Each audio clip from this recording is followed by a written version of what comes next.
ಎಲ್ಲರಿಗೂ ನಮಸ್ಕಾರ. Welcome back to my channel. ಮುದ್ದೆ ಅನ್ನಕ್ಕೆ ಸೂಪರ್ ಕಾಂಬಿನೇಷನ್ ಆದಂತಹ ಮಸಾಲೆ ಕಡಲೆಕಾಳು ಸಾಂಬಾರು ಯಾವ ರೀತಿ ಮಾಡೋದು, ಈ ಪ್ರೊಸೀಜರ್ನ ಯೂಸ್ ಮಾಡಿಕೊಂಡು ನೀವೇನಾದರೂ ಮಾಡಿದ್ರೆ ತುಂಬಾ ಟೇಸ್ಟು ಚೆನ್ನಾಗಿರುತ್ತೆ. ಯಾವ ರೀತಿ ಮಾಡೋದು ನೋಡೋಣ. ಅದಕ್ಕಿಂತ ಮುಂಚೆ ನನ್ನ ಚಾನಲ್ನ ಸಬ್ಸ್ಕ್ರೈಬ್ ಮಾಡ್ಕೊಳ್ದೆ ನೋಡ್ತಿರೋರು ಈಗಲೇ ಸಬ್ಸ್ಕ್ರೈಬ್ ಮಾಡ್ಕೊಳ್ಳಿ ಅಂತ ಕೇಳ್ತಾ ವಿಡಿಯೋ ಸ್ಟಾರ್ಟ್ ಮಾಡೋಣ ಬನ್ನಿ. ಮೊದಲು ಮಸಾಲೆ ರೆಡಿ ಮಾಡ್ಕೊಳ್ಳೋಣ. ಒಂದು ಮಿಕ್ಸಿ ಜಾರ್ ತೊಗೊಂಡು ಒಂದು 4-5 ಸ್ಪೂನ್ ಆಗೋಷ್ಟು ಕಾಯಿ, 1 ಗೆಡ್ಡೆ ಬೆಳ್ಳುಳ್ಳಿ, 1-2 ಪೀಸು ಚಕ್ಕೆ, 2 ಲವಂಗ, ಅರ್ಧ ಇಂಚು ಶುಂಠಿಯನ್ನು ಸೇರಿಸ್ಕೊತಾ ಇದ್ದೀನಿ. ಜೊತೆಗೆ 1 ಈರುಳ್ಳಿಯಲ್ಲಿ 1/4 ಭಾಗ ಈರುಳ್ಳಿಯನ್ನು ದಪ್ಪಗೆ ಹಚ್ಕೊಂಡು ಸೇರಿಸ್ಕೊಂಡಿದ್ದೀನಿ. ಹಾಗೆ 1 ಸಣ್ಣ ಗಾತ್ರದ ಟೊಮೊಟೊ ಹಣ್ಣನ್ನು ಸೇರಿಸ್ಕೊಡಿ. ಒಂದು ಸ್ವಲ್ಪ ಕೊತ್ತಂಬರಿ ಸೊಪ್ಪು, ಹಾಗೆ ಸ್ವಲ್ಪ ಪುದೀನ ಸೊಪ್ಪು, ಜೊತೆಗೆ 1 ಟೀ ಸ್ಪೂನ್ ಆಗುವಷ್ಟು ಹುರಿಗಡಲೆನ ಸೇರಿಸ್ಕೋಬೇಕು. ಇದನ್ನು ಸೇರಿಸ್ಕೊಂಡ ನಂತರ ರುಬ್ಬಕ್ಕೆ ಎಷ್ಟು ಬೇಕೋ ಅಷ್ಟು ನೀರನ್ನು ಸೇರಿಸ್ಕೊಂಡು ಫೈನ್ ಪೇಸ್ಟಾಗಿ ರುಬ್ಕೋಬೇಕು. ಚೆನ್ನಾಗಿ ರುಬ್ಕೋಬೇಕು, ತರ್ತರಿಯಾಗಿರಬಾರ್ದು. ನೋಡಿ, ಈ ರೀತಿ ರುಬ್ಕೊಂಡ್ರೆ ಸಾಕಾಗುತ್ತೆ. ರುಬ್ಬಿರುವಂತಹ ಮಸಾಲೆಯನ್ನು ಎತ್ತಿಟ್ಕೊಳ್ಳೋಣ. ನಂತರ ಸ್ಟವ್ ಆನ್ ಮಾಡಿಕೊಂಡು ಕುಕ್ಕರ್ ಇಟ್ಕೊಂಡು ಕುಕ್ಕರ್ ಬಿಸಿ ಆದ ನಂತರ ಒಂದು 2-3 ಸ್ಪೂನ್ ಆಗುವಷ್ಟು ಎಣ್ಣೆನ ಸೇರಿಸ್ಕೊಂಡು ಅಲ್ಲಿ 1/4 ಭಾಗ ಈರುಳ್ಳಿನ ಸೇರಿಸ್ಕೊಂಡಿದ್ದೆ. 1 ಈರುಳ್ಳಿಯಲ್ಲಿ ಇಲ್ಲಿ 3/4 ಭಾಗ ಈರುಳ್ಳಿಯನ್ನು ಉದ್ದುದಾಗಿ ಹಚ್ಚಿಟ್ಕೊಂಡು ಸೇರಿಸ್ಕೊತಾ ಇದ್ದೀನಿ. ನಂತರ ಇದಕ್ಕೆ 1 ರೆಕ್ಕೆ ಕರಿಬೇವನ್ನು ಸೇರಿಸ್ಕೊಳ್ಳೋಣ. ಇವೆರಡನ್ನೂ ಚೆನ್ನಾಗಿ ಫ್ರೈ ಮಾಡ್ಕೊಳ್ಳೋಣ, ಹಸಿ ವಾಸನೆ ಹೋಗೋವರೆಗೂ. ಇಲ್ಲಿ ನೋಡಿ, ನಾನು ಮೀಡಿಯಮ್ ಗಾತ್ರದ 2 ಆಲೂಗೆಡ್ಡೆಯನ್ನು ತೊಗೊಂಡಿದ್ದೀನಿ. ಇದನ್ನು ದಪ್ಪಗೆ ಕಟ್ ಮಾಡಿ ಸೇರಿಸ್ಕೊಂಡಿದ್ದೀನಿ.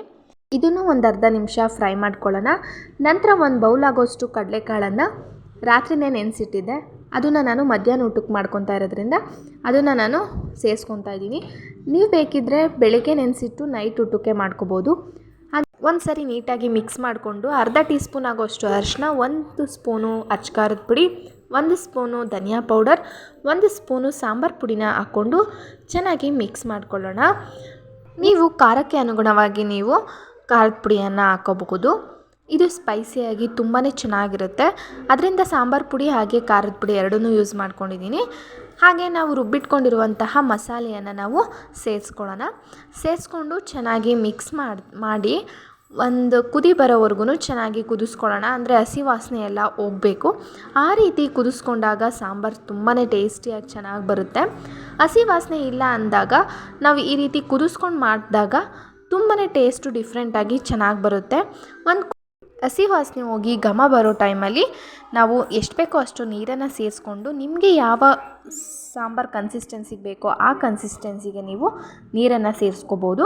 ನಂತರ ರುಚಿಗೆ ತಕ್ಕಷ್ಟು ಉಪ್ಪನ್ನು ಸೇರಿಸ್ಕೊಳ್ಳೋಣ. ನಂತರ ಇದನ್ನು ಚೆನ್ನಾಗಿ ಮಿಕ್ಸ್ ಮಾಡಿ ಚೆನ್ನಾಗಿ ಕುದಿಸ್ಕೊಂಡು ನಂತರ ಕುಕ್ಕರ್ ಲಿಡ್ಡನ್ನು ಕ್ಲೋಸ್ ಮಾಡ್ಕೊಳ್ಳೋಣ. ಈ ರೀತಿ ಮಾಡೋದ್ರಿಂದ ಹಸಿ ವಾಸನೆ ಅಂತೂ ಇರೋದಿಲ್ಲ. ಸಾಂಬಾರು ಟೇಸ್ಟ್ ಕೂಡ ಚೆನ್ನಾಗಿರುತ್ತೆ.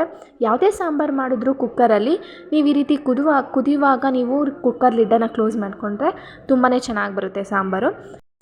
ಕುದೀತಿದೆ. ಈಗ ಕುಕ್ಕರ್ ಲಿಡ್ಡನ್ನು ಕ್ಲೋಸ್ ಮಾಡಿಕೊಂಡು 2-3 ವಿಷಲ್ ಕೂಗಿಸ್ಕೊಂಡ್ರೆ ರುಚಿಯಾದಂತಹ ಮಸಾಲೆ ಕಡಲೆಕಾಳು ಸಾಂಬಾರು ರೆಡಿ ಆಗಿಬಿಡುತ್ತೆ.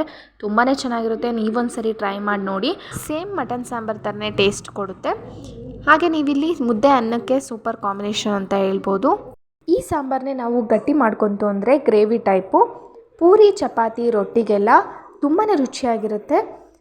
ಇನ್ನೂ ಯಾರ್ಯಾರೆಲ್ಲ ನನ್ನ ಚಾನಲ್ನ ಸಬ್ಸ್ಕ್ರೈಬ್ ಮಾಡ್ಕೊಳ್ದೆ ನೋಡ್ತಿದ್ದೀರಾ, ಪ್ಲೀಸ್ ಸಬ್ಸ್ಕ್ರೈಬ್ ಮಾಡ್ಕೊಳ್ಳಿ ಅಂತ ಕೇಳ್ತಾ ಥ್ಯಾಂಕ್ ಯು ಫಾರ್ ವಾಚಿಂಗ್. ಹಾಗೆ ಹೀಗೆ ಸಪೋರ್ಟ್ ಮಾಡ್ತೀರಿ.